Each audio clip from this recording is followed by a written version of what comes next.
கர்த்தரின் சத்தம். கர்த்தருடைய நாமம் உயர்த்தப்படுவதாக. கிறிஸ்துவுக்குள் அன்பானவர்களே, இந்த நாளிலும் கர்த்தரின் சத்தம் ஒன்றை கேட்போம். அப்போஸ்தலர் 22வது அதிகாரம் 10ஆம் வசனம் இப்படி சொல்லுகிறது: அப்பொழுது நான், ஆண்டவரே, நான் என்ன செய்ய வேண்டும் என்றேன். அதற்கு கர்த்தர், நீ எழுந்து தமஸ்குவுக்கு போ, நீ செய்யும்படி நியமிக்கப்பட்டதெல்லாம் அங்கே உனக்கு சொல்லப்படும்.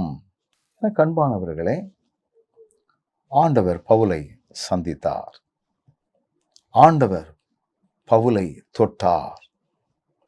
இந்த செய்திகளை மற்றவர்களுக்கு சொல்லும் பொழுது தன்னுடைய சாட்சியை சொல்லிக் கொண்டிருக்கிறார்.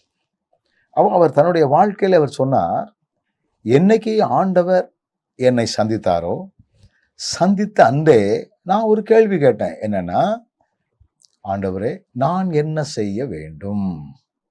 நான் என்ன செய்யணும்? அதான் இன்னைக்கு நிறைய நேரத்தில் ஆண்டவர் நம்முடைய வாழ்க்கையை தொட்டார்னா, நீ என் பிள்ளைகளுடைய தேவையெல்லாம் சந்தியும், என் குடும்ப தேவையெல்லாம் சந்தியும், நான் உம்முடைய வேலையை பார்க்கேன், எனக்கு நீ பிரச்சனை இல்லாமல் காரும், நான் உன் வேலையை வாட் கேன் ஐ டூ? நான் என்ன செய்யணும்? கிறிஸ்துவை சரியாக புரிந்து கொண்டவர்கள் ஒவ்வொருவரும் ஆண்டவரை பார்த்து கேட்க வேண்டிய ஒரு கேள்வி, நான் என்ன செய்யணும் ஆண்டவரை? ஒவ்வொருவரையும் ஒவ்வொரு வகையாக பயன்படுத்துவார், ஒவ்வொரு விதமாக பயன்படுத்துவார். இப்போ விவசாயம் என்று வைத்து கொண்டால், அந்த விவசாயத்தில் தண்ணி பாய்க்கிறவன் ஒருத்தன் இருப்பான், உழுகிறவன் இருப்பான், நடுகிறவன் இருப்பான், விதைக்கிறவன் ஒன்று இருப்பான், வரப்பு வெட்டுவதுன்னு ஒருத்தன் இருப்பான்.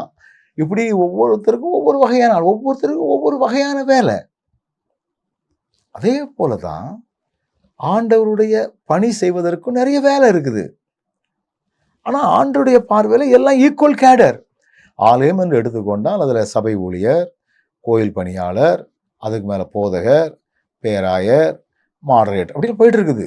இது அவங்களுக்கு கொடுக்கப்பட்டிருக்கிற பொறுப்புகளினுடைய பகிர்வுகள். ஆனால் தேவனுடைய பார்வையில் எல்லாரும் ஒன்று தான்.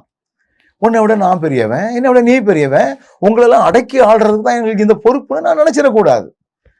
அப்போ நம்ம இதை செய்யக்கூடாதுன்னா நான் என்ன செய்யணும் ஆண்டவரே? What can I do? இது ஒவ்வொருவரும் நமக்கு கேட்கிற கேள்வியாக இருக்கணும்.